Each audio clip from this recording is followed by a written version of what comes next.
Right here, at home. Protect your out. We put the work in. Let's finish. Come on, let's do this. Family, I'm doing 1, 2, 3. See, we dream chase, cause that's all we was given to start with. Then we realized the dream was obtainable. Now look at us.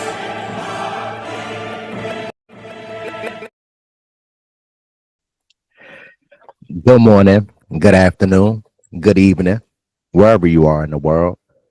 Thank you for being here with us because we truly appreciate that. What's going on, Eagles Nation? Welcome to the Main Thing Podcast Presents. It's your boy, Mr. Owens, and after further review,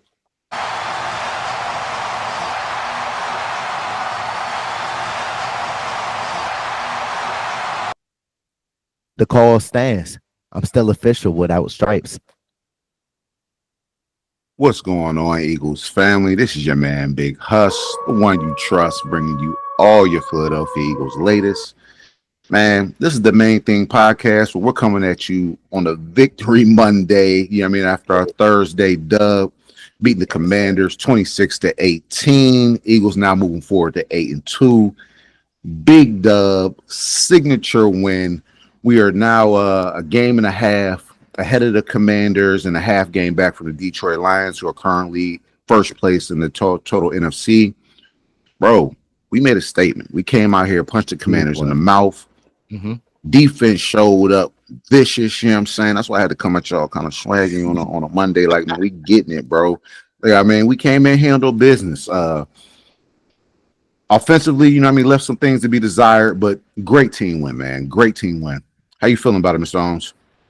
So just to speak on it a little bit, Huss, because we're gonna dive deeper into the topics in the video.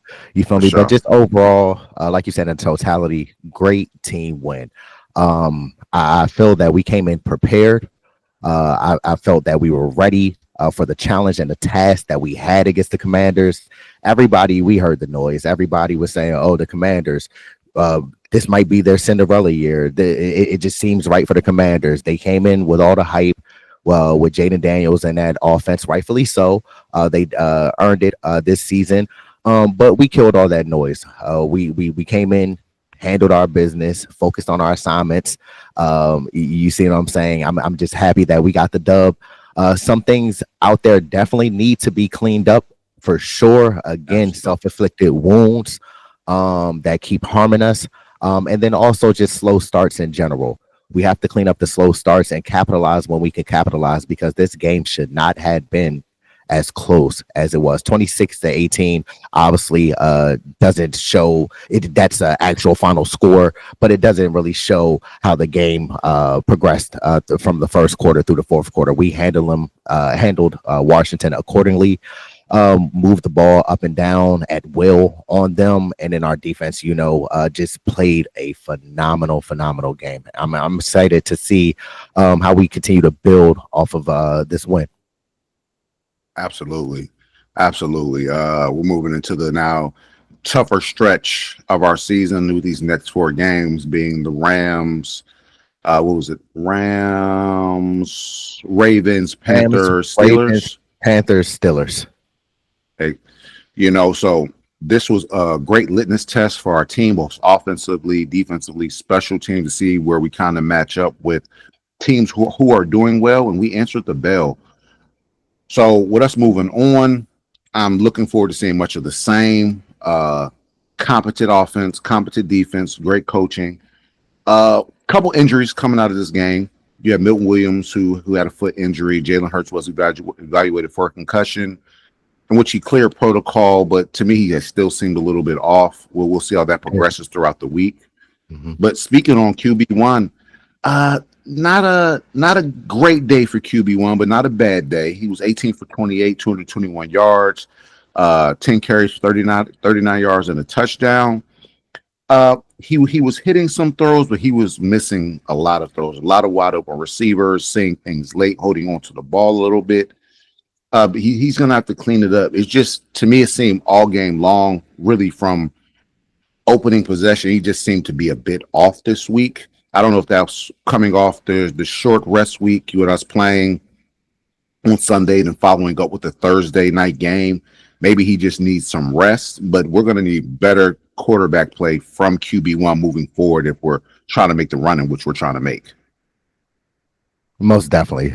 Like you said, QB1, he had a real pedestrian game this past Thursday against the Commanders. Obviously, like you said, his reads were slow. He was going through his progression slow. He wasn't getting the ball out quickly as we would like him to see, especially with the control that he has in his offense, the influence that he has in his offense. We definitely need QB1 to start out faster. It was some throws that we obviously know he would like back for sure, especially the one with AJ on 3rd and 4 with the comeback route. He had him there.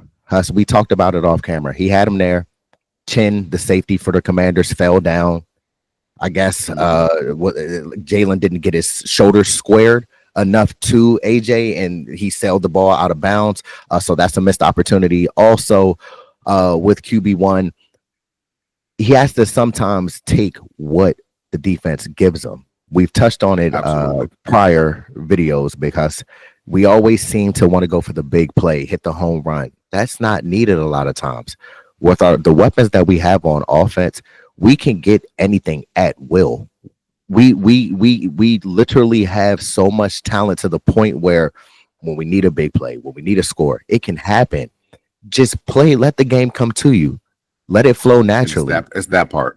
Yes, just let it flow naturally. Don't force anything and don't press, because that's when we usually have our turnovers. That's when we usually have mistake football. You see what I'm saying? Mm-hmm. You're forcing it. It was one play specifically where Smitty had ran the hitch and go on Mike Sandestro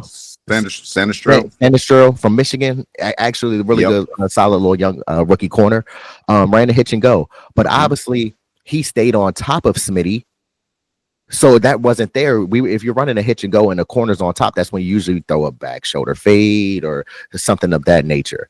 Also, the safety was coming over top for the help on top of Smitty. If you just took Dallas Goedert right in the flats, wide open, he was wide open.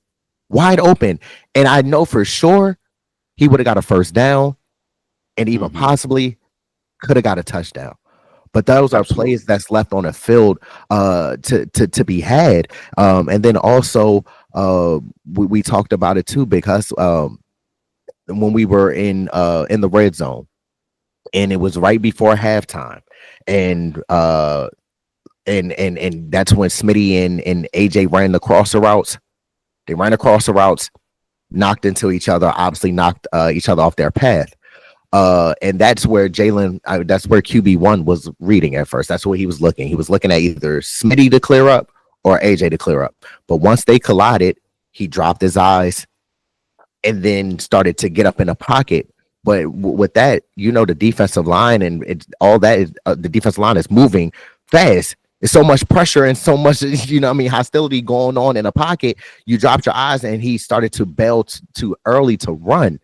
And if he just kept his eyes up in the left corner of the end zone, Smitty and Saquon ended up freeing up for a touchdown. Wide open.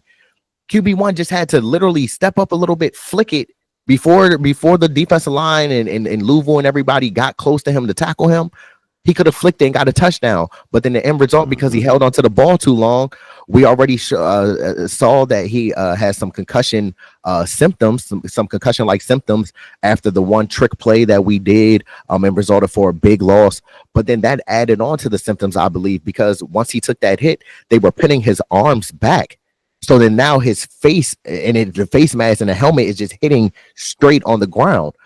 So that's something that we need to clean up. But overall, like we said, we always want to give constructive criticism. We're not trying to beat nobody down. We always want to improve the players, and then also just improve the team and the organization in general. Again, we're diehard Eagle fans, so we want the best. But QB1, like we said, he had a pedestrian game, but he made some of the right reads when it mattered. And that's what it seems like it's been a week in and week out. Like, he'll play at a very, very high level, But then even if he starts slow in the first half, he doesn't have a good game as he did on Thursday. He just finds a way to win. He finds a way to make the play. Yes, it's like his clutch gene is like that. Like, I don't know if I've ever seen a player with a bigger clutch gene. It's not so much for him how he starts versus how he finishes. Like you said, a lot of times, it's just offense in general. We'll start slow and they'll start picking it up in the second half. If we can get a game where we can just come out first quarter and just start running on all cylinders off rip, this dangerous is offense. Because even with it being from the eye test, a somewhat slow day for the offense, they still put up over 430 yards of offense. Okay, we still put up 26 points. The offense was moving the ball. You know what I'm saying? It's just we leave so many plays on the field. Like, this should have easily been a 40-point game. Like, we were taking advantage of them. It's just shoot yourself in the foot, misread, bad play call, you're behind the sticks, and it's just you start working against yourself. I haven't seen, outside of the Commanders game, we even started, I mean, not Commanders game, the Buccaneers game, we even started fighting back in that game. I haven't seen this offense truly just be stifled. Yeah, they stalled out. So us, yeah, we hurt ourselves. You know, but if we can clean up some of those little things, man, this offense is loaded. You've seen what Saquon is to this offense, man. He effing beast. Effing beast. Hey, like they were saying, thank you, Giants. Did a really good job of. They love the Cowboys. I'm gonna stop you for a second. I'm gonna let the crowd take. Like, what are y'all doing, bro? What are you doing? You know what I'm saying? Like, this guy is having an MVP like year. You know, 26 carries, over 140 yards, 5.6 yards a carry, 2 touchdowns, 2 catches, over 50 yards receiving. You mean when we can get this passing game going with this running game? Lord Jesus, work that play action, unstoppable. Saquon's averaging 135 scrimmage yards a game. That's more than Derrick Henry at 122. I mean, he's one of the fastest players to over 1,000 yards rushing through 10 games in Eagles history.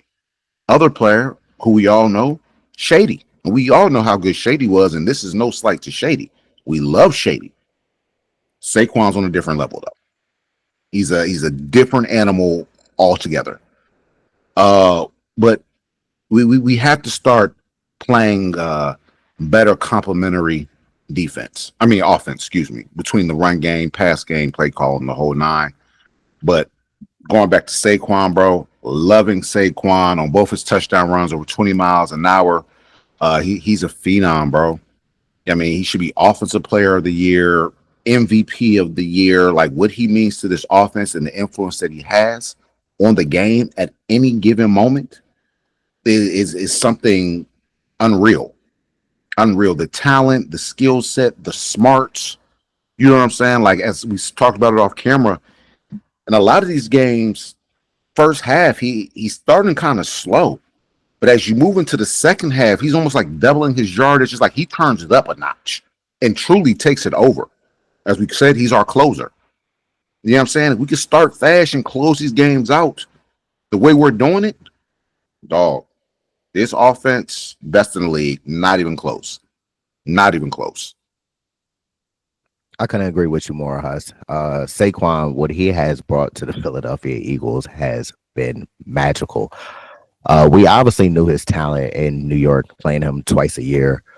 So being a fan from the outside, it's just surreal to just literally notice and realize that we have arguably the best running back in the league in our backfield. Like you said, we've said multiple times, Saquon is our closer. He's our finisher. Even in the beginning of the games, when he's getting his tough 3-4 yards, it's just the discipline, the patience, his vision is top tier. He's playing, to me, the best ball since Penn State. Honestly, this Penn is the State best rookie year. Yeah. The best, Penn State rookie year with the Giants, the best ball that Saquon has been playing. We, like you said, we talked off camera, Huss. It was the one play where he got the ball straight up the middle, It was nothing there. The whole hole collapsed. He did the spin move to the left. The hole's this big. The vision and the athleticism to see that hole, spin, get inside the hole before the hole closed up and gain 10 yards is unreal. Like you said, the 2 touchdown runs that he had, phenomenal, bro. Like you said, got over 20 plus yards on both carries. The first one when he ran up the right side, when I believe he put it 19-10. Yes. Great blocks from Lane, great blocks from Cam Jurgens on that to spring him down the right sideline, and then just Saquon just being Saquon and using his burst and getting in the end zone, and then also the one on the toss sweep to the right. Cut back. Look, bro, we know, bro. We play ball. Every running back ain't him, bro. Every running back cannot do that and will not do that. They don't have the vision. That's why with running back, I feel that's the best attribute to have. You can have all the speed in the world, all the hands, all that. The best attribute to have as a running back is your vision. You have to be able to see your cuts, your lanes, and your holes. The way how he just cut, come here. You thought I was going to cut back again and then just accelerate. Once he hit that second cutback, I knew ball was gone, bro. Yeah. I knew ball was gone, bro. Then when you run it back, you see number 24 on the Redskins, bro, full extension, bro, like this, bro. Try right after Saquon. Boy, you not catching him, bro. What you thought this was? Saquon about to put up another pad down on y'all, bro. For real. It just, bro, he's so amazing. And one of the undervalued plays that Saquon did have in this game, though, was the big third down play. Check down. When QB1, boom, he was looking at his reads and progressions. Boom, let Saquon leak out, set up, check down. Now, because you know they were in man coverage. Now, I believe the commander safety, Percy Butler, is that his name? Yes. Yeah, Percy Butler. He had an opportunity to make that tackle, right? But look, you know who who got the ball in their hands, bro. Saquon made him miss. Once he made a miss, he's off to the races. That's a big 43-yard pickup, 43-yard gain off of a simple check down. This is what we're saying. We now have this type of caliber of back in our backfield. The thing is, we don't have to force a lot of passes downfield. When it's there, take it. But guess what? The check down game is a part of football. It's a part of the offense. It's just as good. Come on, dude. I don't know why people always try to beat it up and be like, oh, people, they're the check down king. They all they do is do dink and dunks. They do check downs. Sometimes you take what the defense gives you. It's plain as simple as that.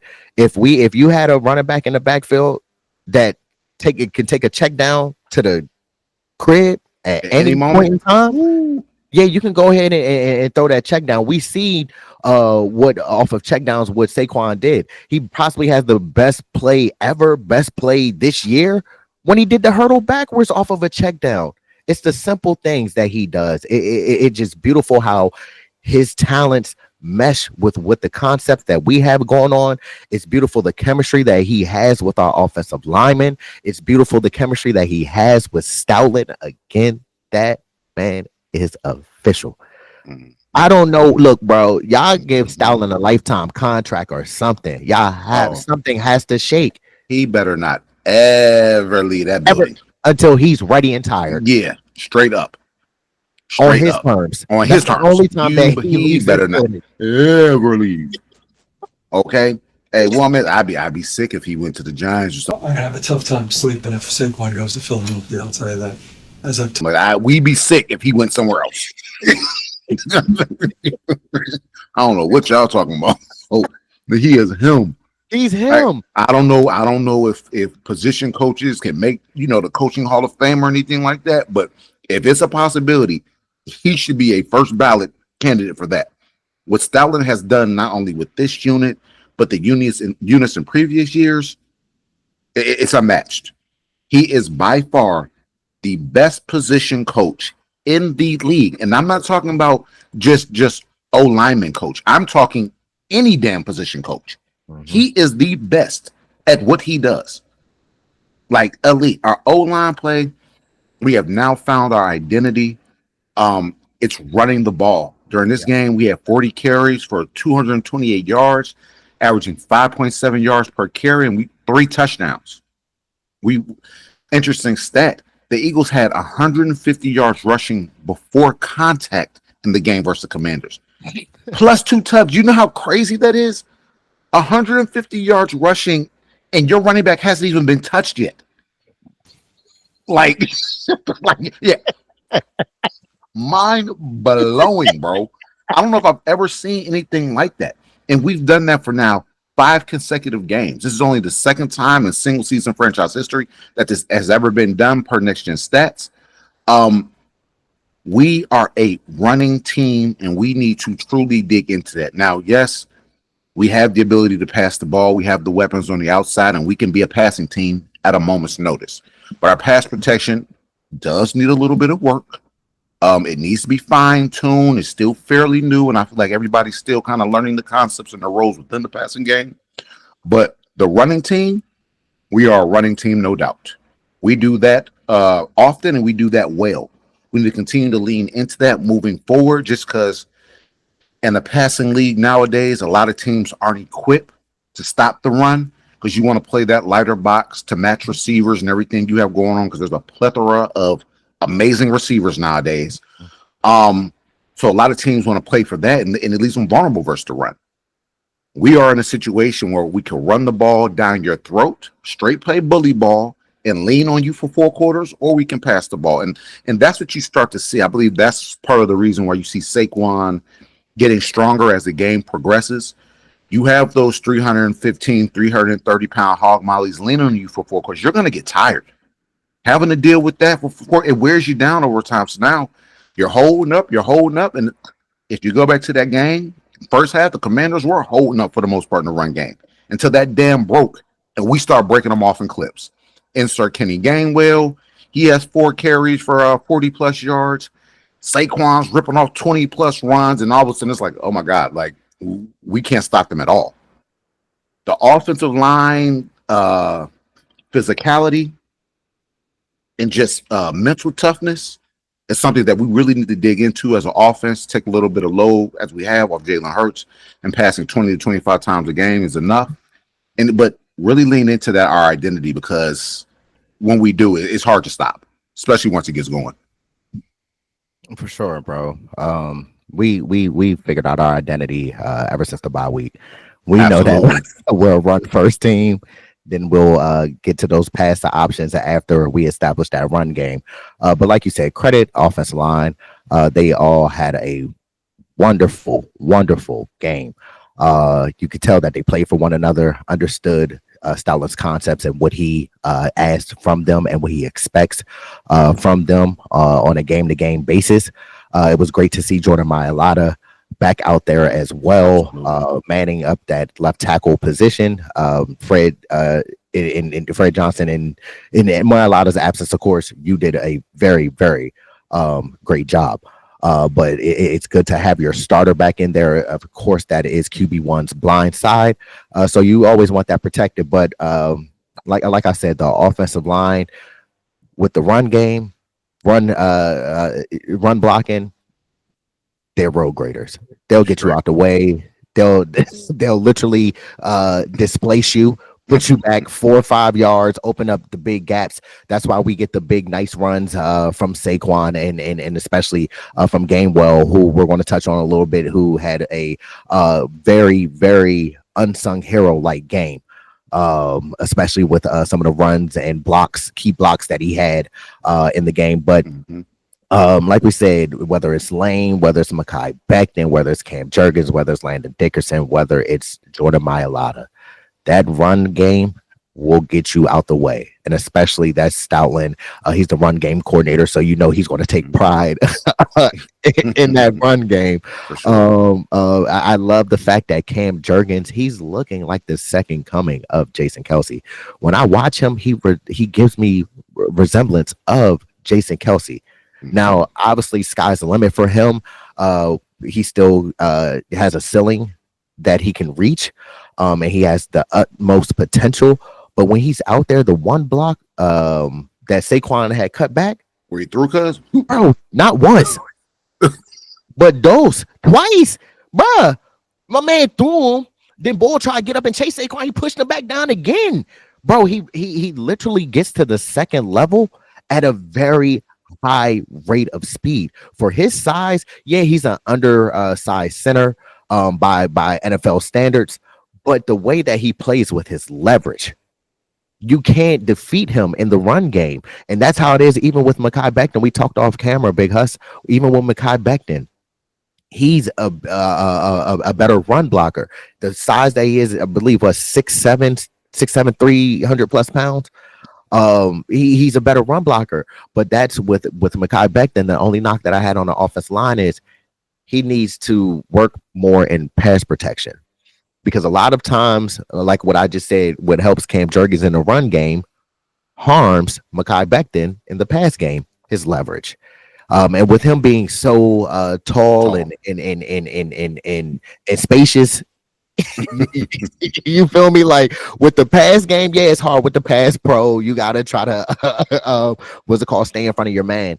But we definitely, that's a takeaway that I see that helps. I mean, that hinders sometimes us stalling out on offense, because even on the first possession, the first drive of the game, we were driving, got into the red zone, and then unfortunately another self-inflicted wound. We get the holding penalty by Mekhi Becton. Again, he lost his life. I think that was Jerzon Newton. I think he tried to jump in there. Yeah, you see what I'm saying? But what's it called? He lost his leverage. And then that also that made us lose what we went from first and 10 or second and something. It was first and whatever, but we lost 15 yards, and that put us back until behind the sticks. And I think it was like second and 22 or something like that. Because on the next play, I believe we threw it to Goddard, and then that's when we came in and kicked the field goal. But I mean, that's another topic. But back to Mekhi Becton, like I said, he has to work on his leverage in a pass pro, because I feel even though the Commanders didn't have the best defensive line, we're going to play some better defensive lines over the course of the season and then going into the playoffs. So we definitely have to have that cleaned up. Again, we can't keep playing behind the sticks, putting ourselves in bad position and bad field position to overcome everything. Yeah, we have a stacked offense, but let's help ourselves. If we have a stacked offense, let's make it easier for ourselves. But overall, offensive line, excellent, solid job. Absolutely. Probably one of the bigger plays of the game that really won't get talked about as much is the Grant Calcaterra fumble recovery. That was a drive where we were driving. A big play by Dallas Goedert. He goes to make a move, goes to expose the ball, fumbles. Grant C was right there for the recovery. Look, I love Dallas. You're trying to find your groove. You know what I'm saying? You're trying to make those plays, trying to have an impact on this offense. Make your plays, but at the end of the day, brother, you got to protect the ball. Most times we start the cast off with no turnovers. You know what I mean? We have to continue that trend. Let's not shoot ourselves in the foot. If the Commanders recover that ball, they probably drive and put some points on the board. Okay? So continue to make your plays, bro, but everybody protect the skin. Turnovers and getting behind the sticks are what kills this offense the most. The giveaways and, working in negative yardage, we can't do it. But, hey, big play by Grant C. Way to hustle, because that was a hustle play, because it was Dallas Goedert, about 4 Commanders. 4 or 5 Commanders. Yeah. You know what I'm saying? So the likelihood of us recovering that ball was not good. But him hustling, following the play, probably working downfield, trying to block, that's what you get. Continue to hustle, bro. Find your way in this offense. Big play to you, but that's probably one of the major plays of the first. That was in the first half, wasn't it? I believe. That was second. That was second. That was in the fourth quarter. Was that fourth quarter? Okay. Well, one of the major plays of the game that would not be discussed like that. And to add on to that, like you said, because that's a heads up play by Grant Calcaterra. That's being a team player. That's the definition of hustle. When when the coaches say always be on alert for the football, you don't never know, because everybody always before the whistle starts to like slow up, especially if you're not near the play. You start to jog a little bit. You don't really pay attention to the play. You thinking it's just normal, because normally when somebody runs, they get tackled, the ball doesn't come out as often. We have fumbles in the game, but it doesn't happen as often. But for him to literally, because Frankie Louvu was the closest one there. He hopped over one of the defender. Matter of fact, the defender that punched the ball out from Dallas Goedert, he had fell down, and then Louvu tried to hop over him, but Calcaterra took a better angle and heads up play for him, not only to not hit the ball out of bounds, even though we still would have retained possession, but for him to be able to scoop it on the sideline. You see what I'm saying? That's athleticism. That's awareness. That's a great play. And then what I wanted to say, Hus, just to go back a little bit on the offensive line, what I like is the use of tempo. I noticed when we use tempo in the game, the offense seemed like we were more fluid, that we were picking up bigger yardage. Like you said, we watched this game numerous of times. You know, we did our film study. I just noticed with the tempo towards the end of, we used it towards the end of halftime. On that long drive, we got the tempo with that. Also, we used the tempo when we ran a lot of inside zones with Kenny Gainwell, and then the outside zones with Saquon Barkley. And then we ran the tempo when Saquon actually scored on that the run down the right sideline on the trap play. But that was just an observation that I noticed. That's something within the offense that we haven't been using it a lot in the past weeks, but that was something that was kind of jump starting us in this game. Okay. Yeah, no. And that actually makes sense, because typically our offense is slow offense. We use up the entire play clock. We want to snap the ball with 3 seconds, 2 seconds, 1 second. And truth be told, that goes advantage defense, because now they know how to time up their jumps as far as them getting off the ball and reacting and everything else. So, hey, tempo is working, and it has worked for us. Yeah, we do need to continue to incorporate that, but that's one of those things where I just see the offense to continue to evolve game to game, week to week. We need to keep evolving and incorporating these different nuances. We saw a different variation of the tush push, where they line up in the tush push and then hit Saquon off the edge, I believe. Yep. For a first down. So just different variations, different things that they'll incorporate over the season. This offense will continue to grow. It's just don't shoot yourselves in the foot. Yeah. And Hus, did you see I believe it was towards the end of half, or was in the third quarter, when the play clock kept getting down close to like 9-8 seconds and we still were in a huddle? Yes. But that's not the first time that's not the first time we've done that. We've done that, I don't want to say all season, but it's been since the beginning of the season. Because this is an offense where they want to use up as much time, because they want to control time of possession. I completely get it. You know what I'm saying? You want to keep the other offense on the sideline. But on the same token of that is it works against you, because now you're not getting through your pre-reads as well. So you're not seeing what the defense is actually presenting. Like I just mentioned, it's advantage defense, because they know how to time their rushes up and reaction times and all that off. Right? It puts the offense in somewhat of a bad position, because now you're forced to do everything right now, as opposed to getting up there with 15, 20 seconds. You line up in whatever you're going to line up in, seeing what the defense is actually presenting you with, and allowing you time to make your adjustments before snapping the ball. So we have the speed as far as getting the play call in, getting to the ball. We need to speed that up, because that not only helps the offense, but it mainly helps Jalen Hurts. We've already seen where he's kind of, I don't want to say use the word struggling, but not getting through reads and everything as fast this year, sometimes missing folks, and it could be part of that. Truth be. But kind of moving on a little bit. The receiving group, bro. Okay, I don't know about Dotson so much, but Smitty, I ain't used to seeing Smitty drop the pill. Not at all, bro. You know what I'm saying? Not at all. There were some uncharacteristic drops during this game that we need to tighten up.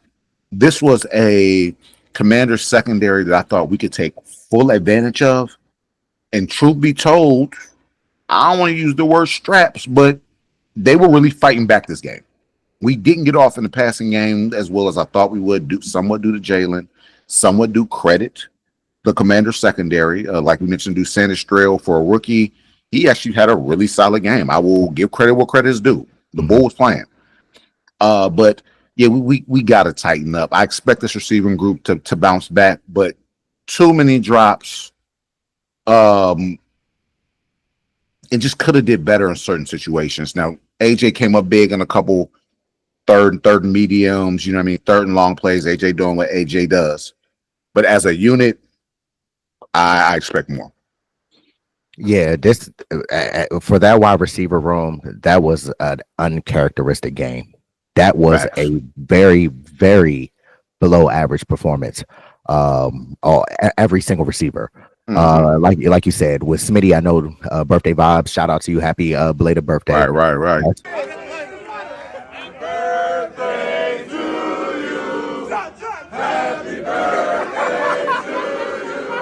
Big 2-6. See you, gang. You feel me? But like I knew something was kind of funky when he, like you said, he was on the sideline. I don't know if he was worried about more getting his feet down versus catching a football.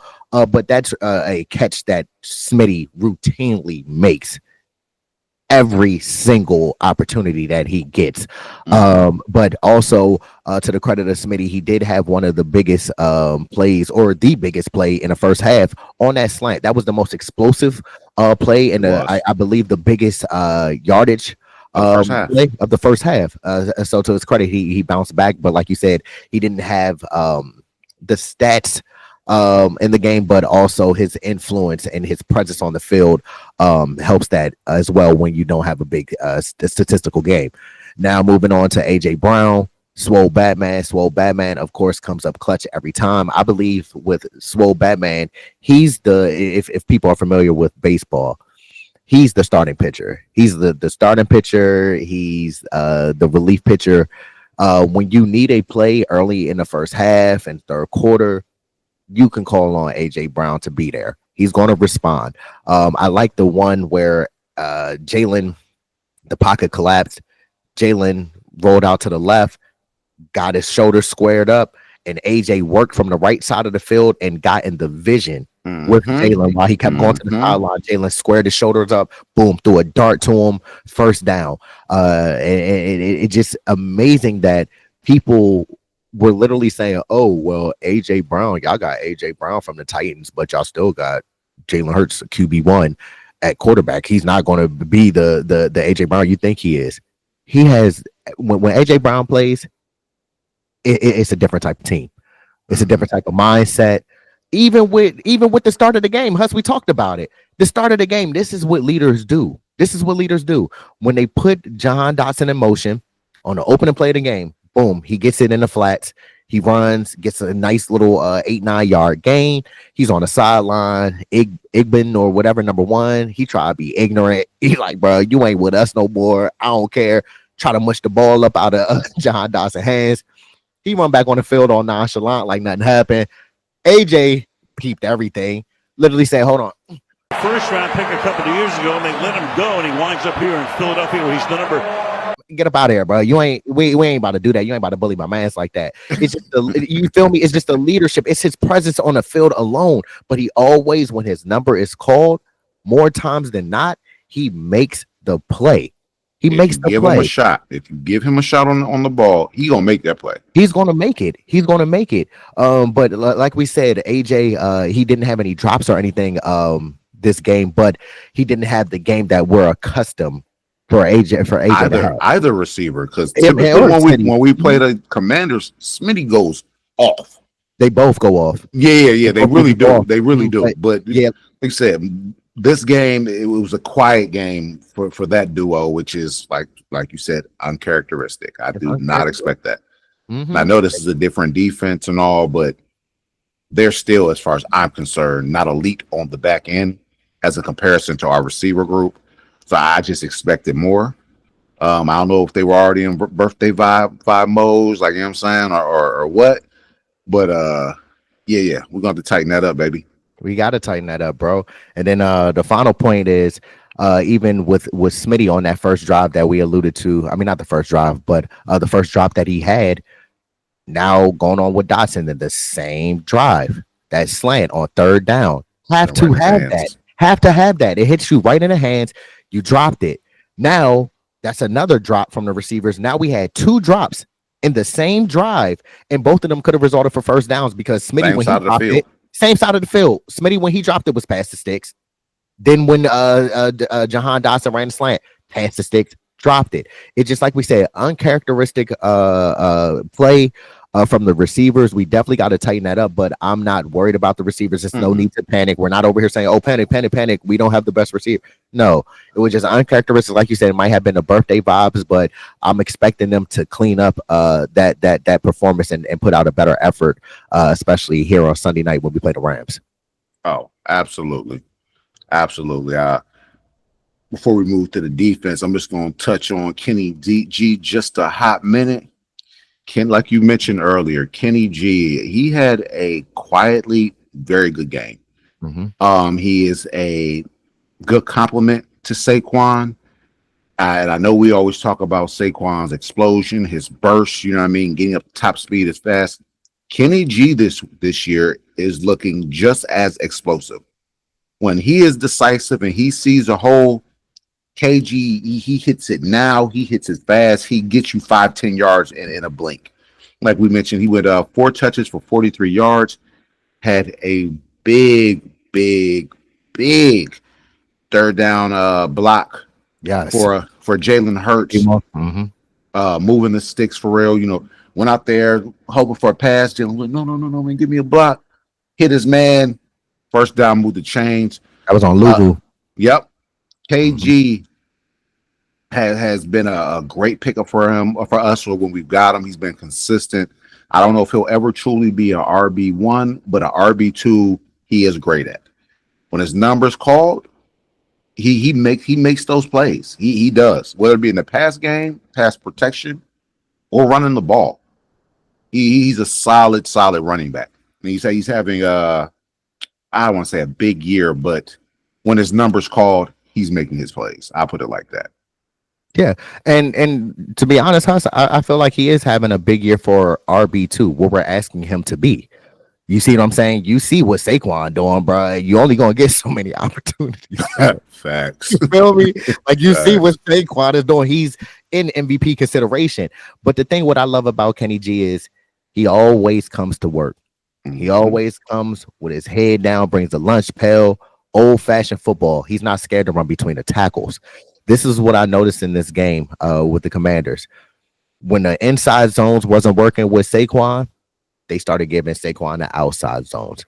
You know who they started giving the inside zones to? Because they weren't expecting the Commanders wasn't expecting Kenny G to run up through the tackles. They started handing them inside zones off to Kenny G. He ripping them off 14. You see what I'm saying? Like, bro, I remember it was one drive we was talking about off camera, bro. They gave the ball to him 3 straight times. 3, count them. 1, 2, 3. 3 straight times, bro. And all of them went for 10 plus yards, bro. Like, come on. He was averaging 10.8 yards per carry, bro. Yeah, granted, you be like, oh, well, he only had 4 carries. Yeah, you show me somebody who just get 4 carries and averaging 10.8, almost damn near 11 yards a carry. Come on, now he's an unsung hero. Hey, as a number 2 running back. He comes in, he does what he's asked to do. He can run and get the tough yards between the tackle. He can run outside the tackles. He can catch out the backfield, and he can block. Yep. Like you said, we don't never know if he can be truly a RB1, but what we got going on here in Philadelphia, he fits perfectly in our scheme, and he fits perfectly in our culture.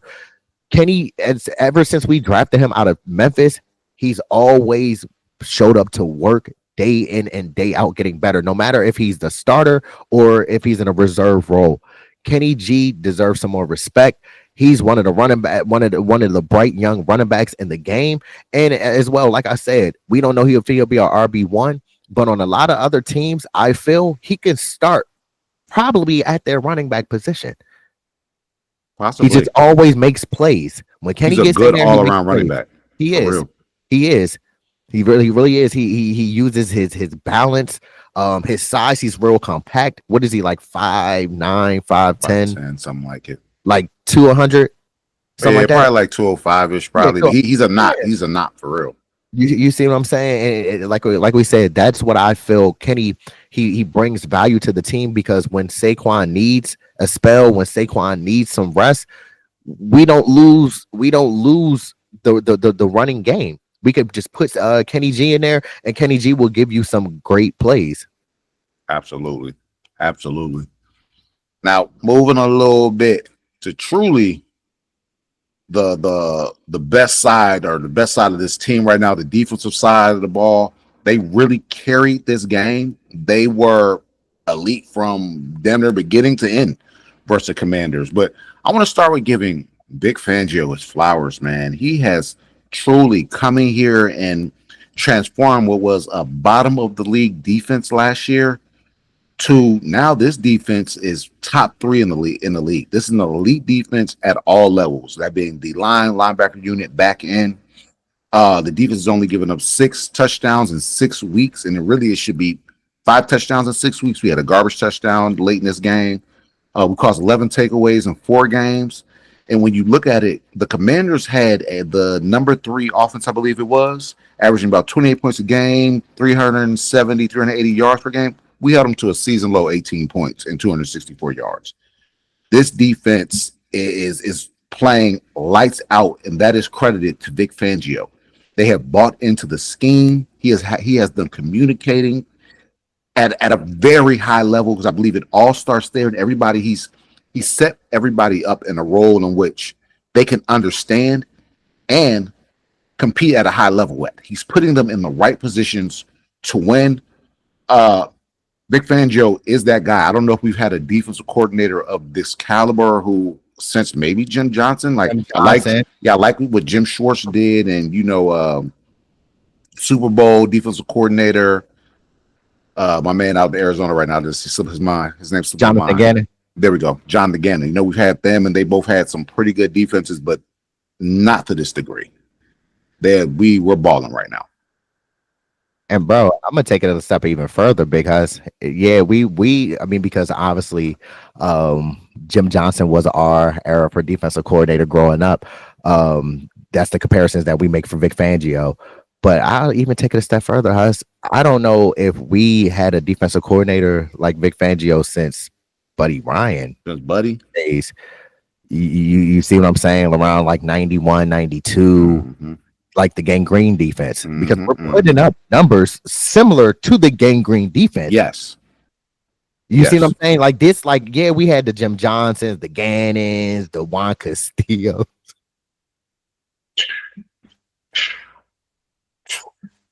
Oh my gosh, bro. How you make an offensive lineman a defensive coordinator, bro? I do not know, bro. But yeah. He was a dog lineman now, but yeah, DC. Get out of here, bro. We had the Juan Castillos, like the people of that nature. You feel me? But what Vic Fangio has done, he's came in with a plan. He has his vision. He knows that his scheme, and his concepts hold weight. He knows that they're proven that they work. He just needed the ability to come into a place where everybody buys in. The culture is what it is, because of course we got the reports out of Miami. Oh, Vic Fangio, this, Vic Fangio, that, blah blah blah. He's too hard. Well, we see it's night and day. We see the difference from our defense last year to our defense currently, and where the Dolphins defense under his guide versus now. Oh, it shows a lot of like I said, the culture that we've built here in Philadelphia, the players that we acquire players with winning pedigree that come from winning programs, that's used to be in these type of situations, that's used to being coached by these type of caliber of coaches. As ball players, as former ball players, we know we like coaches that are hard on us, because that's going to make you better. They're giving you constructive criticism because they see the greatness and potential in you. And the fact that Vic Fangio has come in and overseen this roster, this defense in totality, and what he has done, and then also trusting in his eyes and trusting in his knowledge with the Zach Bond. that unlocked a lot. We have not had this type of linebacker play in a while, but I just like the fact that Vic Fangio understands his players and that his players understand him and they work hand to hand and in unison. It's a beautiful sight because, like we said, off camera, because last year we would have lost this game. We would have lost it because we didn't have any competent defensive coordinators, whether that had been Sean Desai or Matt Patricia. But now we have somebody who understands schemes and principles of other teams' offenses and puts us in the best position and his players in the best position to win.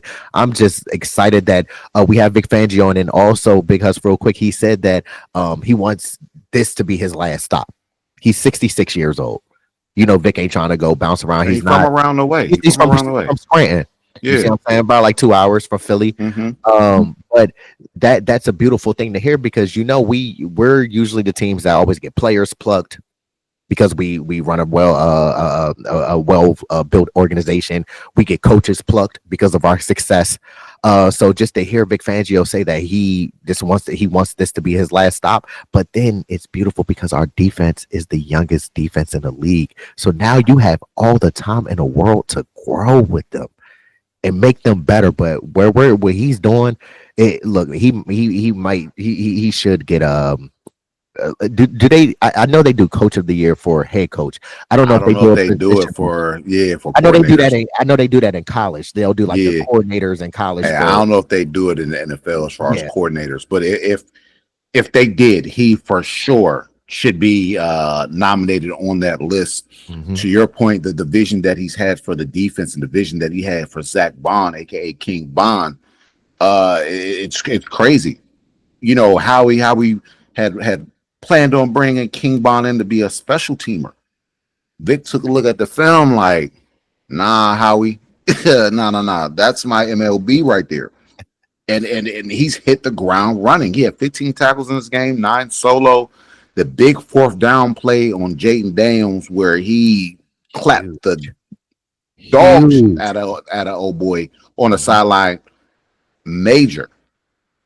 His, like you mentioned, his linebacker play truly, him and Nakobe Dean's linebacker play has truly transformed this defense. Nakobe hit Stick Dean, man, he had 10 tackles. Great open field tackle on Jaden Daniels. We talked off camera. No slight to Nakobe, big dog. I love you. I wasn't expecting you to make that play on Jaden Daniels in the open field. You know what I'm saying? Jaden Daniels open field. He is a great runner. He's one of the better running quarterbacks that we have in this league right now. That was a great tackle by Nakobe Dean. Upped his stock. This linebacker unit, once again, arguably the best in the league. We all know what Fangio's strength is. Linebackers. He has them coached up, seeing things, communicating, and executing at, I won't say maybe Nakobe, but Zach Bond, an all-pro level. We need to go ahead and lock this up now because he's another one. He's still a young guy. He still has a lot of football underneath his belt. And what he does inside this defensive scheme as far as being able to put him in the middle of the field, blitz him, put him on the edge, unmatched. Great. The linebackers, hey, man, best in the league. No slight to Fred Warner and them boys. No, like you said, the linebackers best in the league as a tandem. Linebacker tandem in the league. Like you said, Zach Bond had 15 tackles, 1 tackle for a loss. Huge play. We all know on that one, like you said, with Jaden Daniels, clapped him up all the way on the sideline. Real good. Jaden Daniels looked like he was trying to run home before the street lights came on. You know? Hey. Yeah, people's like, yo, you better be home before the street lights hit. You're like, hold on, let me hear. He out here running. Zach Bond made a heck of a play in the open field, making sure that it was no doubt that Jaden Daniels was not getting that first down. And then not only with him being all over the field in run defense, his pass defensive skills are amazing. Did you see in the first drive where the game, bro? Come on, bro. He sank back, got depth, knew his cover, what his coverage was and what his area was, read Jaden Daniels' eyes, sank underneath the receiver, boom, dove, almost had the pick. Almost did. It was a very athletic play. You see what I'm saying? We haven't had this type of play since it's been a while, bro. It's been a while. And it just, like you said again, credit to Vic Fangio for watching the film and understanding what he needs and wants out of his middle linebacker in the defense. Because Zach Bond, like you said, we have to pay that man, bro. We can't keep letting the price tag keep running up. He's playing top 3 linebacker right now, and he's what, 27? He's still young. He's a young bull. So let's lock that up. There are the linchpins in the middle of the field, the staples in the middle of the field, him and Nakobe. Like you said, Nakobe had an excellent play on Jaden Daniels in the open field, shooting his outside hip. Like, that's why I think that's what saved him, bro, because Jaden, he was about to bop him and then go outside, but then Nakobe shot his outside hip and leg, wrapped him up, bro. Open field tackle, like as you alluded, Jaden Daniels is a very, very elusive and athletic runner in the open field. So Nakobe making that play, he was all over the field on the rundowns. He had 10 tackles as well. That's 26 tackles total between the two linebackers, bro. You don't get that on a normal basis. So Howie, I know we have Nakobe under contract, but Zach Bond, he has to be signed. We need, because obviously we see the potential. We see what our defensive unit can be when we have the right pieces in place. And then again, when we have the right coach in place who's disciplined and understands the game of football at a very, very high level, we get this type of production. Absolutely, man. We're getting truthfully elite play at all levels of the defense right now. Defensive line, linebacker, back end. I'm gonna talk about this back end a little bit. Quinyon Mitchell, elite.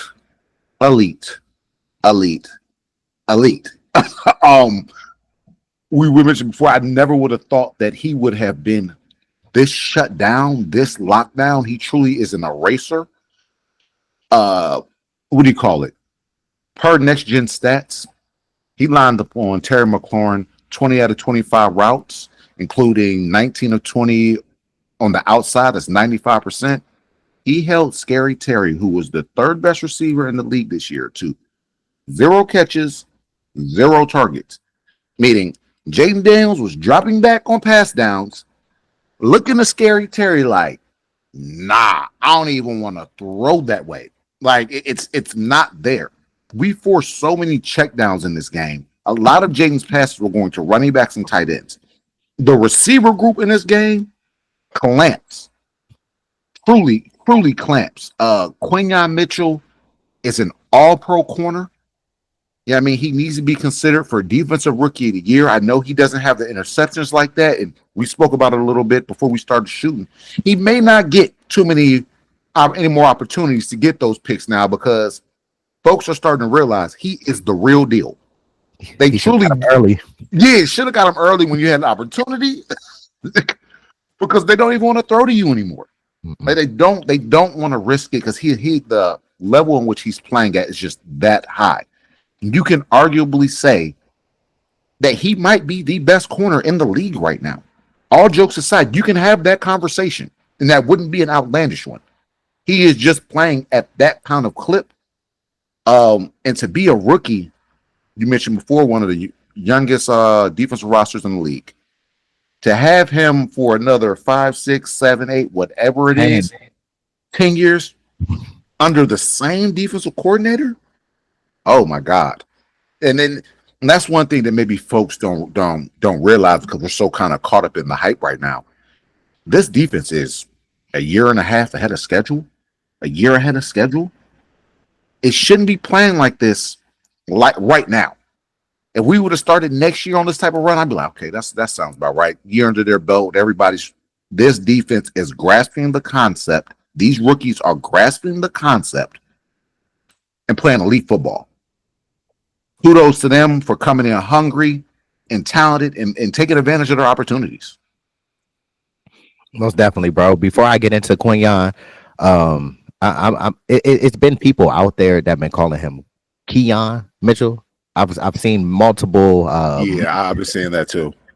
multiple shows and on different platforms that they've been calling him Keon. It's Quinyon Mitchell. Hey, don't worry about that, because give it another week or two after this maybe after this Sunday night game, that's gonna be a household name. Everybody gonna know it ain't Keon, it's Quinyon. Yeah, for real, they gonna know that name. Bro. Stop playing with my mans, bro. And then the thing is too, it was a lot of fans after this game that said, especially Commanders fans, saying, "Oh, Scary Terry." They were calling him Scary McScoring, which is crazy. Exactly, Scary McScoring for a weak organization. That's what it is. No disrespect, y'all up and coming, but y'all ain't on our level. But yeah, they kept saying, "Oh, Scary Terry, he wasn't getting his looks. Jaden Daniels wasn't throwing him the football." If you know football and understand football, you know why he wasn't getting looks or the ball wasn't coming his way, because he was blanketed in coverage. Quinyon had him strapped. I saw one play specifically when Jaden Daniels tried to look at Scary Terry. Scary Terry ran out and up. Jaden Daniels looked over there for the out, saw that Quinyon ain't bite. My man eyes went from left back to right. He knew it was not there. You see what I'm saying? And I can't stand the fact when people keep saying, "Oh, what's it called? They're not getting enough targets, or my receiver's not getting enough targets, or who Quinyon." Y'all keep hyping up Quinyon. Quinyon is the real deal. He's the real deal. The real deal. Holyfield. Come on, bro. You see what I'm saying? His technique, his eye discipline, his leverage. He has everything in a corner, his speed, size. He has everything in a corner that you desire to be CB1. Like we said, we didn't know if the lights were going to be too bright. We didn't know him coming into Philadelphia, the market that we have, the fan base that we have, the passion that we have, that he was going to excel to these heights. But dude, like you said, he should be defensive player, rookie of the year. His play is outstanding. When you can literally, I understand. And we talk about this all the time and especially I try to educate people who aren't too knowledgeable on football, especially on the defensive side. I know Jared Verse is in the consideration for defensive rookie of the year. I know Quinyon is in the consideration. Jared Verse might win that award.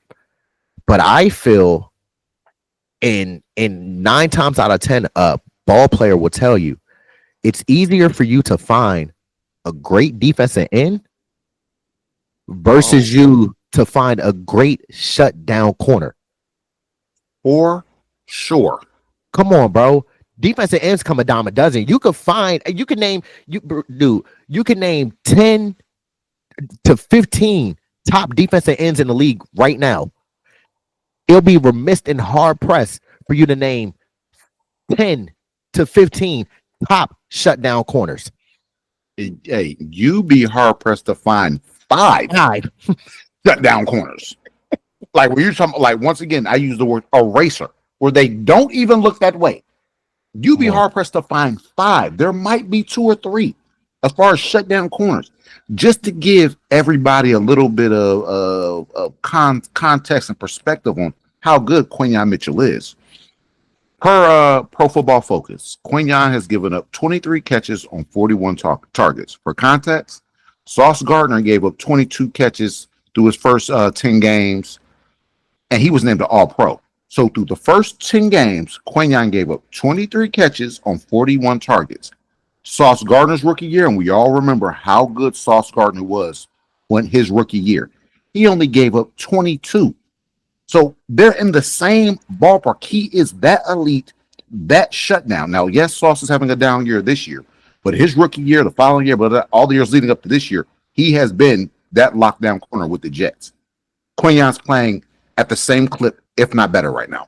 Mm-hmm.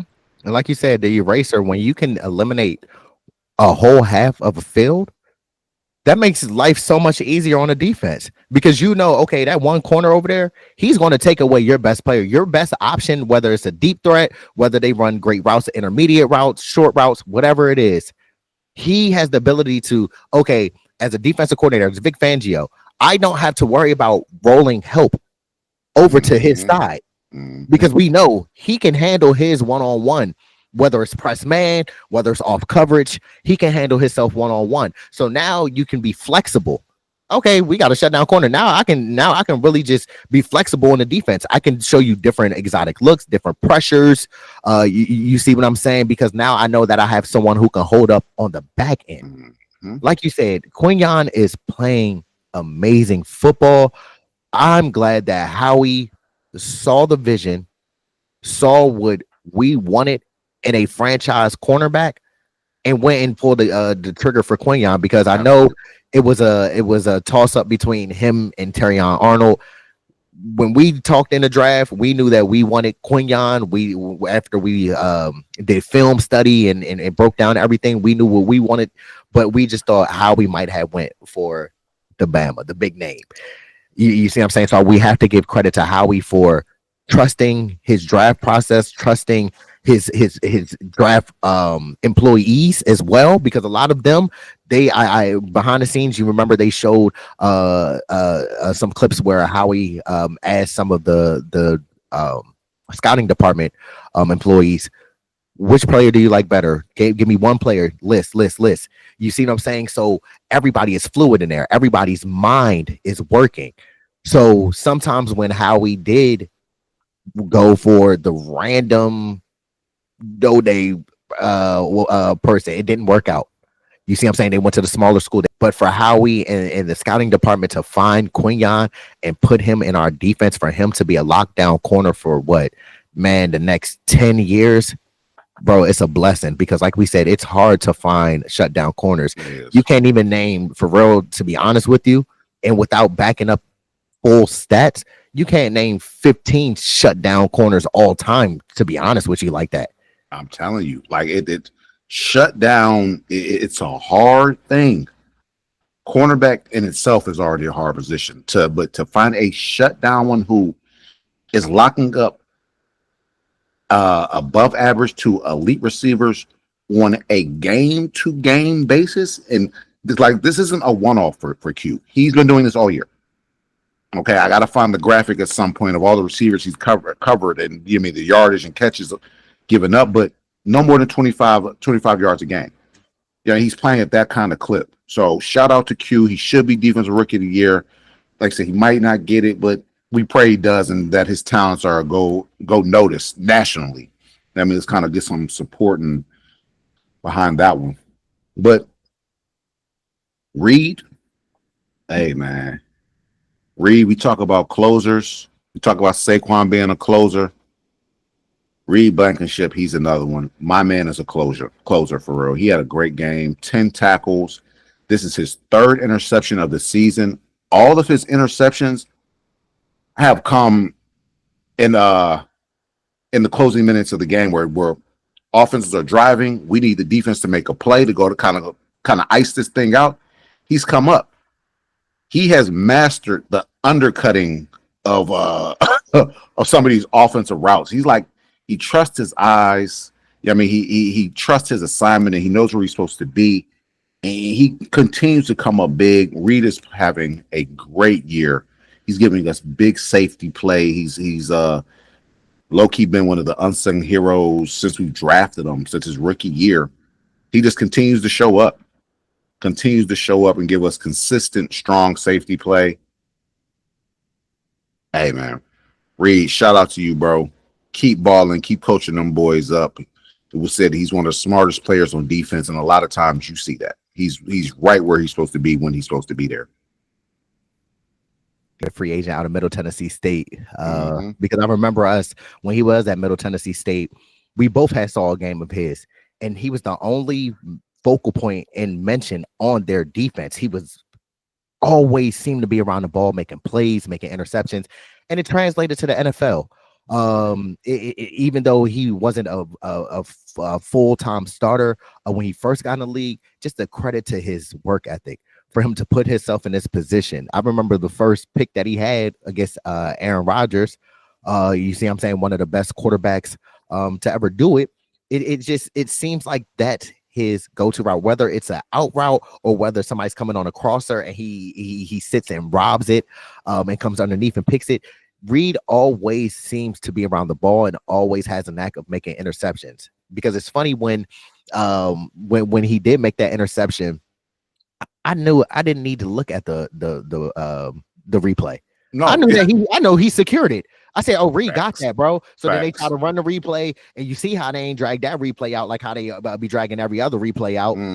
They showed that clip like 2 times, 2 frames. Bro.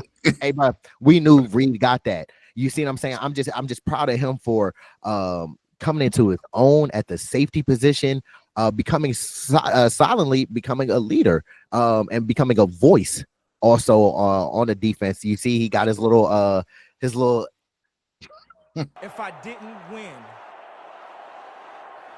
his little dance up in the end zone. You feel me? It's just good to see Reed excelling. I know that he had his periods last year, but we all know how that defense ended and just basically fell off a cliff. Just a at the end of the year. But just to have CJ back in the back end and both of them just talking and communicating and helping each other, I just feel like they take each other's game to the next level. They both want to compete. They both want to be the best safety, but they both do it in good, healthy competition. Like we said, Reed, he might not be a household name to every single football fan, but the average fan and those who truly know football know Reed Blankenship is definitely one of those up-and-coming budding star safeties, man. For sure. And to get it out the mud how he has, man, like I said, kudos to him. A lot of times undrafted guys, they don't produce like this. They usually turn out to be special teams guys. But for him to step into a starting role and thrive for the most part in his starting role, like I said, you mentioned last year, there were so many things going on with that defense, and he was battling through a lot of injuries and everything else. But at one point during that season, he was listed as one of the Pro Bowl guys. Everybody thought he would have been a Pro Bowl safety. You know what I mean? He was balling. He's continuing the ball this year. You also mentioned and he's continuing to become a leader on that defense and on that team. Folks listen to Reed. They look up to Reed. You know what I'm saying? And rightfully so. He's a great team player. He knows the game. He knows this scheme. He puts folks where they're supposed to be. Like I said, he's hell of a budding star as far as the safety position. Another young guy. Reed's still young. We're going to have Reed for some years. You know what I'm saying? So kudos to him. Keep balling, brother. Keep elevating that back end. Keep elevating that defense. Smooth. Now, moving to this D-line. The D-line is starting to come into their own. And it's not like what I like from the D-line, it's not just, you have the guy. We all know who the guy is on the D-line, Jalen Carter. You have the guy. But it's not just one guy. Everybody, for the most part, gets in on the action. You see your teammate eating, you're like, man, I need to get in on this too. Yeah, man, we have production from Jalen Carter. Brandon Graham continued to show up. Josh Sweat showed up. Nolan showed up. Jalix Hunt was out there mixing it up. You know what I'm saying? So you're getting production from the entire unit. And as much as I would love to have maybe that one household name on the D line, like if we were to bring in maybe like a Myles Garrett or a Max Carter, like, man, everybody knows Myles. You know, it's almost better to see the whole unit eating, bro. Have a rotation. Yeah, to have that rotation how we've had over the years. You know what I mean? Where you could, hey man, you need a breather, and plug in that next guy, you don't miss a beat. You don't miss a beat. You know, I would much rather have that. We'll start with Jalen Carter. Hey man, we said it. That boy is a dog, and I don't mean Georgia Bulldog, man. He is he is like that. Man amongst boys. The box score doesn't always show the impact and influence that he has on the game. But if you were to sit there and watch it with your eye test as a fan, football player, whatever, you could tell this kid's a monster. He is a top 3 D tackle, top 5 D tackle on the interior D line.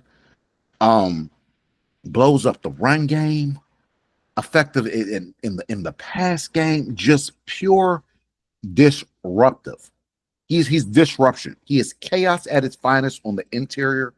I love to see it. This is a game where going into his rookie year between him and Jordan Davis, they mentioned conditioning and they got to get better conditioning. You go back and watch the game. Jalen Carter played 100% of the defensive snaps. He did not come off the field, and he was productive or disruptive from beginning to end. The dude's a problem, man. First round pick, Hall of Fame talent. When the numbers start rolling in, man, and they will start rolling in. Just give it time. He's like that dude. And that goes without saying.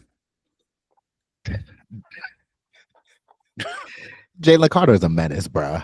Straight up, bro. Nobody wants to block him. Even like we said, even though Zach Martin isn't one of the top guards in the league anymore, we still know what Zach Martin was as a guard with the Dallas Cowboys. We're very familiar. I remember a game last year after we beat the Cowboys. Him and Zach Martin had a moment in the middle of the field, kept talking about, dude, you focus on what you need to focus on and pay attention to small details. You will be one of the ones. Jalen Carter legitimately has Hall of Fame potential. Facts. Hall of Fame talent, bro. Like you said, Hus, like what we noticed from him, how we talked off camera, bro. Once he incorporates his hands, once he incorporates that, because like we said, he kind of resembles Fletch. He kind of resembles Fletch, but like we talked, he's stronger than Fletch. Fletch, of course, uses hands better because Jalen Carter is going to use the swim move. He's going to use the rip, and he's going to try to knife through. But with him, and one of his go-tos is he's going to press, see ball, displace, move the offensive lineman. You see what I'm saying? But once he comes with the array of weapons and puts them in his arsenal, it's no stopping Jalen Carter. I feel that a lot of times our defensive line starts to thrive and starts to come alive when Jalen Carter starts getting going. When he's getting penetration, when he's getting pressures, when he's getting hurries, our defensive line looks alive. They play for one another. They understand their pass rush lane integrity. They understand their gaps. They play technically and fundamentally sound. They play physical with anticipation. You see what I'm saying? They play as a unit. Like you touched on a little while ago, Hus. BG, Jalen Carter, and Sweaty on that one drive when they all had sacks, or no, when BG and Sweaty had sacks. They played off of each other. A lot of that pressure and the reason why they got the sacks was because of Jalen Carter. His presence in the middle, him disrupting the timing of the snap is phenomenal. He's arguably top 3 defensive tackle in the league. And this is only his second year, guys. It's only his second year. He's only going to continue to get better. And especially being under Vic Fangio, he's going to get better. It's sky's the limit. And in one little play that I liked, where even on the 4th down, the big stop that we had with Bond and Reed hit Jaden Daniels. He caused that. He knocked Biotish back. So then now Jaden Daniels bobbles the ball. He almost smacks the ball out of Jaden Daniels' hands. When he realized he couldn't smack the ball, he almost grabbed him with one hand. I'm like, bro, what can't this man do? What can he do, bro? He is a bona fide dog. But just overall, give major love to the defensive line. It was pressure all night on Jaden Daniels. What they did was phenomenal. It was a lot of times where they made Jaden Daniels look indecisive. He hurried his passes. He got the ball out quicker than he wanted to, and then also he was throwing off of his back foot. As a quarterback, people that know football know quarterbacking, when you're in the pocket, you stand tall on your toes and you fire strong. You can't throw balls off the back foot. You see what I'm saying? Because you don't have enough power on the balls to get to your receivers. But that is a great job from the defensive line, from them understanding what was asked of them to keep contained on Jaden Daniels. I swear, when Jaden Daniels, the majority of times when he was passing, he was getting touched up, bro. And that's what we asked for in the last video. He was getting touched up. We were getting great hits, and it wasn't dirty, illegal hits. We were getting to the point where as soon as Jaden Daniels released that ball, somebody was taking a shot at him. You see what I'm saying? We were getting pressure on him. We was knocking him down. We were making him uncomfortable. Again, getting Jaden Daniels off his spot, getting him out his rhythm. Hence, why the fact that Scary Terry only had 1 catch for 10 yards. And then who else? They had Noah Brown. He had 1 catch for 4 yards. Olamide Zaccheaus, 1 catch. 1 catch for 10 yards. Damani Brown, 1 catch for 4 yards. Like, you see what I'm saying? Like, yeah, we always say the front end works with the back end, but it starts with the front end. People don't realize, we always tell you, the trench play wins majority of the games. What you do in the trenches, that kind of dictates how the game is going to go. If your offensive line wins in the trenches and your defensive line wins in the trenches, more times than not, you're going to win that ball game. I'm just excited of the culture we have built. It seems like we got our swagger back on the D-line. It seems like they're having fun. They're playing for each other. They're understanding their assignment. And we're getting to the quarterback, harassing quarterbacks, and now we're starting to see our defense unlock to new levels because of this pressure that we're creating in that pocket and the havoc we're creating. Absolutely, man. Like I said, shout out to the D line. Jalen Carter had a career high with 7 tackles. His previous high was 4. BG, the 15-year vet, he continues to produce. He had 4 tackles, two TFLs, and a sack. He's 1 sack away from becoming the Eagles' third place all-time leading sack leader. He's going to Trent Cole. He's going to get it from Trent Cole. Yep. He has 75.5. He'll go up 76.5 with his next one, take over Trent Cole. Now, Reggie White might be unattainable. Yeah.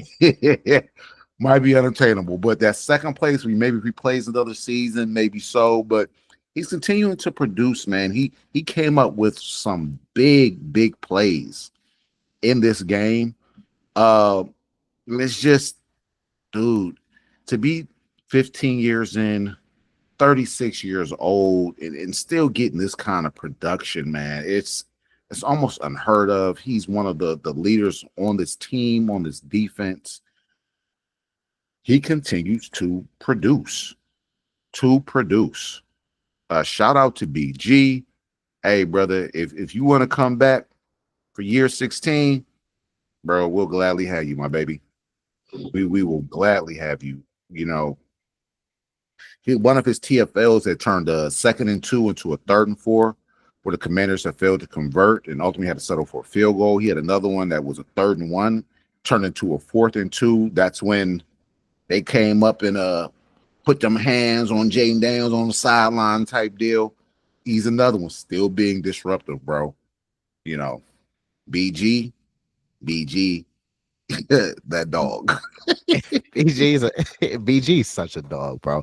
I remember when we got him in 2010 out of Michigan. He was a highly touted defensive end coming out of Michigan. And so we were excited for him in the draft. Obviously, it started slow. People were calling, oh man, get BG out of here. He's not producing. The same thing that they're kind of doing to Nolan Smith. Honestly. He's not producing. We should have got that was the year everybody wanted Earl Thomas. See how that turned out. We definitely see how that turned out. You feel me? But BG, he's just the professional. He's just he comes to work every day. He always has the same energy. That's what I love about BG. Right. He's always smiling. He's always joking. He's laughing. He's goofy. He talks junk. But when it's time to play, he makes plays. Like you said, on one of the biggest sequences of plays in the game was in the fourth quarter.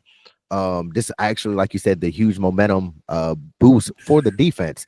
The Washington Commanders get the ball with 11 minutes and 55 seconds left. They start their drive. Washington gets it like 2 or 3 first down. So they're moving the chains. They get into, obviously, close to the red zone. So then next thing you know, like we said, 2nd and inches, Brian Robinson gets the ball, stopped by Jalen Carter. Again, Jalen Carter, his get off is 2nd to none. That's what he beats Lyman with his get off. But then back to BG. On 3rd and 1, Brian Robinson gets the ball up the middle again. Who's there? The old savvy veteran. BG at the initial contact point. Halted Brian Robinson. Brian Robinson, by no means is a small running back. Oh, no. You see what I'm saying? Brian Robinson is not a small running back, bro. So the fact BG in his 15th year, the effort that we're getting from somebody in his 15th season is crazy. He halts Brian Robinson and then allows, that's when Bond, CJ, and Jordan Davis cleaned it up on 3rd and 1 and forced that 4th down play that the Commanders decided not to take the field goal and take the points, but run to the sideline. Bad coaching move. Very bad coaching move. You know what it was? It was the situation. It was the moment. They realized, they said, oh, we didn't realize that we were going to be this close to Philly. We didn't think that we were going to be at this juncture of the ball game. We didn't think we were going to be in this position. So they got a little happy. You see what I'm saying? And was like, you know what? Let's go for it. Let's try to melt the clock a little bit more. You feel me? And then they could kick a like last few minute field goal and take the lead. But like you said, that's a bad coaching move on Washington. But just the like you said, the defense just showing up all together. The defensive line, like you said, BG in his 15th season, having the influence that he has. It's just a blessing to see that no matter what, we can always hang our hat, whether offense or defense, on the line.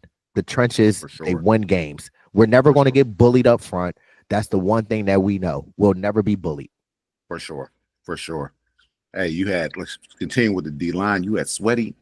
He came through with another sack, now leading the team with 6 sacks. After going on that dry spell the second half of last year, he's continuing to find his groove.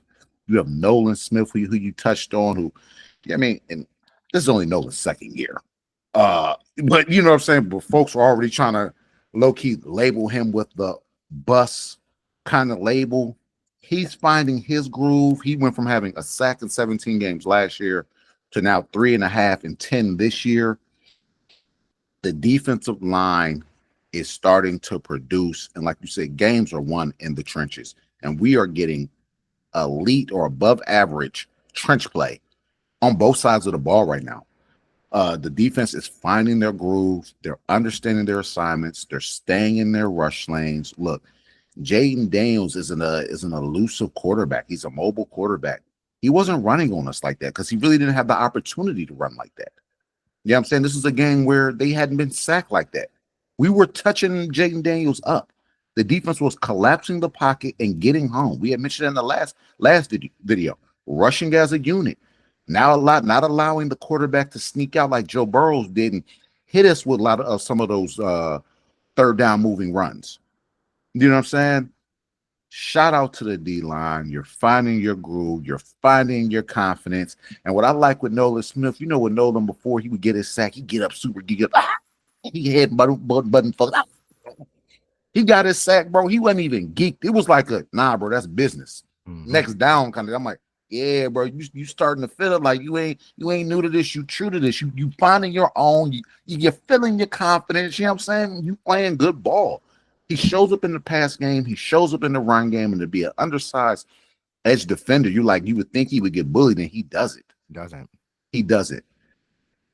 Kudos to the D-line, man. Keep eating. We're going to need you moving forward. Continue to grow and evolve within this defense and continue to play for one another because y'all boys play for another. When I see somebody get a sack, all y'all be over there crowded, hyped up, geeked up. I love that. The brotherhood is there, and it's not just between the Georgia boys, it's between the entire defense, the entire D-line, the entire team. Mm-hmm. You know what I mean? We're finding our groove. Shout out to the players. Shout out to Fangio. This unit is elite. And to your point, Huss, like you said, Nolan Smith is undersized, but he wins with his speed. He wins with his bend. You see what I'm saying? He gets underneath of the offensive tackle's pads, sets that edge, and uses that speed to hunt down quarterbacks.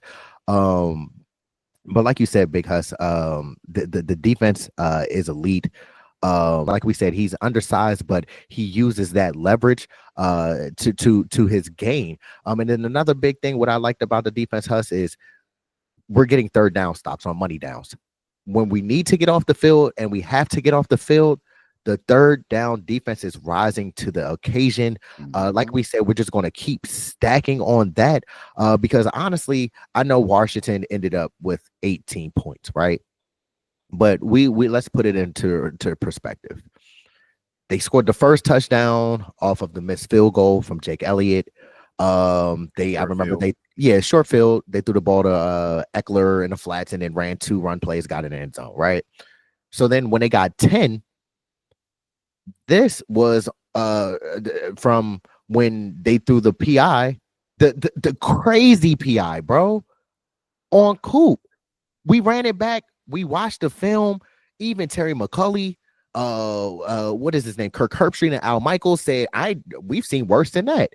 Coop only had his hand on his back and he didn't hinder the route at all. So that gave them, like we said, they should have punted after that play, but then they got down the field and got a field goal. So then that made it 10. And then, of course, we already talked about it. Shout out to Ertz, though. You see what I'm saying? Coming back to Philly. Like, it's always going to be love, bro. It's always going to be love, bro. You see what I'm saying? But that was like a garbage time touchdown. So to be real in totality, the Commanders really should have had 7 points in totality. Under 200 yards of offense. Yes, and under 200 yards of offense. That it was just, we played a very special game. We're building, and like we said, Huss, shout out to the D line because they're starting that. It starts up front, and they're just playing for one another and playing for Vic Fangio and the team. Absolutely.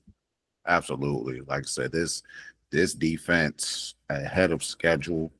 We have a Super Bowl caliber defense, and I'm excited to see how they continue to grow and evolve as a unit. I'm sure we'll start getting more exotic looks and things of that nature. You know what I'm saying? As Vic continues to implement new schemes and play calls and everything else. Like I said, we're 10 games in to a new coordinator, new players, everything else. This defense, and for the most part, has been revamped. And after 10 games in, we're elite. So a year or two in, I'm very interested to see what this defense looks like. This can be how we've been speaking on the 49ers over the past several years. This can be one of those units who are actually might be better. Because as far as I'm concerned, we have a better back end than the 49ers. But yeah, now a little bit of concern. Wasn't too much concern with the offense, just left some plays on the field. Definitely wasn't concerned with the defense. They handle business. But special teams, and more so the kicking game, whether that be extra points, field goals, or punts, has been a little bit of a concern. Jake Elliott, for whatever the reason this year, just has not looked like himself. Going and really looking at this game, you had 2 missed field goals, one of 44 yards, one of 51 yards, and then we also had a missed extra point. So you're talking about 7 points right there that we left on the field and couldn't take advantage of. Jake Elliott has already missed 5 field goals this year. Between 2022 and 2023, in a span of 33 games, he missed five field goals. So you're talking about 10 games this year, he's missed 5. In 33 games between 2 years, he had missed 5. Something's off. I don't know if it's the holder or the mechanics or what it is. It's just chip shot field goals that we're used to seeing Jake Elliott make, Jake ain't make it. You know what I'm saying? And as the season progresses, you know, we're kind of going into a tougher span of our season right now during this four game third quarter of the season, however you want to put it. We might need them. As they move into the playoffs, into the Super Bowl, you're going to need your kicker. You know what I'm saying? We're not going to be able to turn every offensive possession into touchdowns. We're already seeing that. We're starting out slow. So when you have opportunity to take 3 points, we got to be able to convert and take it. You know what I'm saying? Chip shot, extra points, I expect you to make. That's not even a question. You know what I'm saying? So the special team unit under Michael Clay, we have to tighten up. I do not want this unit to be the detriment or the reason why this team doesn't win a Super Bowl. And special teams can have that effect. We saw that in the Super Bowl we lost versus the Chiefs, where Kadarius Toney had a big return, changed the whole momentum and field position of that game. I don't want to have a repeat of that. We're still somewhat, I don't see early in the season, but we have enough time where these things can be corrected. Let's correct them, Michael Clay. You got to get your unit together, baby. Most definitely, bro. And Huss, I ain't going to talk too much about the special teams. You said what needed to be said. Jake, you got to clean this up, bro. We have Super Bowl aspirations. And you know, sometimes games come, win and losses come down to special teams in a kicking game. We've been seeing this whole season how kickers have struggled. Just because those kickers struggle for the other teams, Jake, don't mean you need to start struggling, bro. You see what I'm saying? Because it's like now where we used to always say Jake Elliott and Justin Tucker from the Ravens are the top two kickers. Now it's kind of Brandon Aubrey from the Cowboys and Chris Boswell from the Steelers, and then the guy from the Lions, Jesse Bates. He be knocking them down. You see what I'm saying? It's like those three now, but Jake needs to get back to making those field goals, extra points. We're not going to sit here and beat you down, Jake. We know that you've been here since our Super Bowl year. And we're not talking about 2022. We're talking about 2017 when we got him from the Bengals practice squad. And he's built himself up from coming over from a practice squad to one of the most respectable kickers in the league. So, Jake, when you have them opportunities, especially like you said, those 44-yarders and 51-yarders, we should get to the point where it's like, oh, we already know this is an automatic make, bro. Jake about to knock this down. We got 3 points. You feel me? Take advantage of the points. Take advantage of the field position that we were in. You feel me? Capitalize on the drive. Don't leave empty-handed, because a lot of the field goals that we missed, that was the reason why Washington was put in position to do anything on offense. You see what I'm saying? Like, now I know in the past few weeks, we used to beat the coaches down for bad situational awareness and game awareness. You feel me, in the game. But the coaches over the past few weeks have cleaned it up and been amazing. It's no qualms on them. They've been amazing. But now it's Jake Elliott. Over the past couple games, he's looked a little shaky, because even some of the field goals that he has made, they've been close to misses. They've been just getting inside the upright. You see what I'm saying? People not noticing that. You feel me? So let's get back to the basics. Let's get back to your fundamentals, Jake. Like you said, Michael Clay, let's get out there. Let's watch film. Let's see if Jake is hitting the ball wrong, if his plant foot is wrong, whatever his mechanics are, let's fix those, because we went from the coaches costing us games and leaving points off the board to now our kicker leaving points off the board. And like we said, like you said, Huss, the offense isn't always going to be able to put up touchdowns, especially when we get to the red zone. We have to capitalize off of those situations as well, though, as an offense in the red zone. But Jake, you get paid handsomely. I remember the last time, I want to say a year or two ago, you got a new contract, fam. I'm about to say he's gotten 2 contracts. Come on, bro. So play like it, Jake. We had the utmost confidence in you. We're going to build you back up. But Jake, you got to focus. Those kicks need to be had, because we cannot be leaving 7 points on the board against quality opponents. Not saying that Washington is not a quality opponent. We know Washington is in this building phase and going to be a force to reckon with in the years to come. But when we get in these playoff games and games that matter, Jake, you cannot be missing these field goals. We need you to knock it down. And on top of that, you're at home, baby. Come on now. It shouldn't be no pressure. You're at home. You see how much our fans are knowledgeable about football. When the offense is on the field, when the kicking team's about to kick, we get solid. You don't even need to go like this, bro, with our fan base, because we know ball. You see what I'm saying? So it's like, at the end of the day, Jake, it should be practice. It should be another day at the NovaCare complex. You see what I'm saying? Knock these things down, Jake. We believe in you, but you got to tighten up, bro. Like you said, and not just to beat down on Jake on the kicking front, Braden Mann as well. You've been having a solid season, Braden. You've been doing very well with the punts. But a couple punts, I think he had 3 punts, but 2 of them against the Commanders weren't your best punts, especially the first punt that we had. The first one, it was low-key terrible. I ain't even terrible. You gave them great field position. I think they started at their own 42, 45-yard line. You see what I'm saying? Like that game, people don't like to talk about special teams, but here on the Main Thing Podcast Presents, we talk about all phases. That has to be cleaned up. But like I said, I'm not going to keep beating it down. But dude, fix that, bro. After the first field goal, I said, all right, Jake, I'm gonna let it rock, bro. The second one, I said, hold on, dog.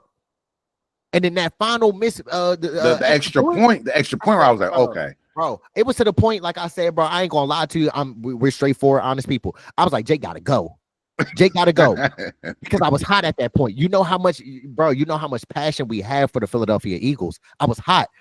But then I calmed myself down later on that night, slept on it, went the next day and said, Mr. Owens, who else y'all gonna get, bro? What kickers are out there at this juncture? So let's just sweep it under the rug. It is a concern, but let's ease back a little bit. We know Jake Elliott has been a fabulous kicker. He's kicked in the Super Bowl. He's used to this. He's having a slump, but we just need you to get up out of it, baby. And it's just that end of the day, I do believe Jake Elliott will be just fine. I think you hit it on the head. It's a little slump. You know what I mean? Sometimes in baseball, batters go into a slump. It happens. You just got to kick your way out of it, or in baseball, swing your way out of it. You know what I mean? Just keep kicking, bro. Keep kicking. You will be fine, but y'all need to get back to basics, from the snapper to the holder to your mechanics, to make sure you're doing everything you're supposed to do so that when your number's called, I mean, you could step up and make your play. You are there just for that, brother. And you come up more times than not, but we need you to start coming up again. Yeah, I mean, we're gonna need you. We're gonna need you. Like you said, because real quick, that's a challenge. Go ahead. No, I'm just, especially come playoff time. But go ahead. That's a challenge to real quick, bro. That's a challenge to Rick Lovato, Braden Mann, and Jake Elliott. Y'all three, y'all have outside of Braden Mann, because obviously we just got him last year.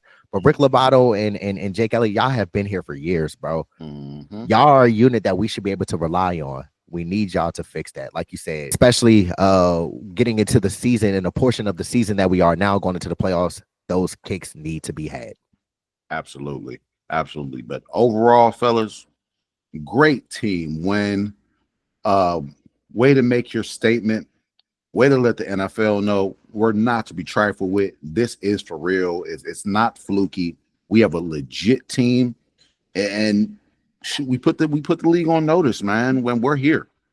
Proud of you guys. I know you guys now are going into a mini bye. You're gonna need it coming off that short week. You have a great opponent coming up next Sunday night versus the Los Angeles Rams. That will not be easy out.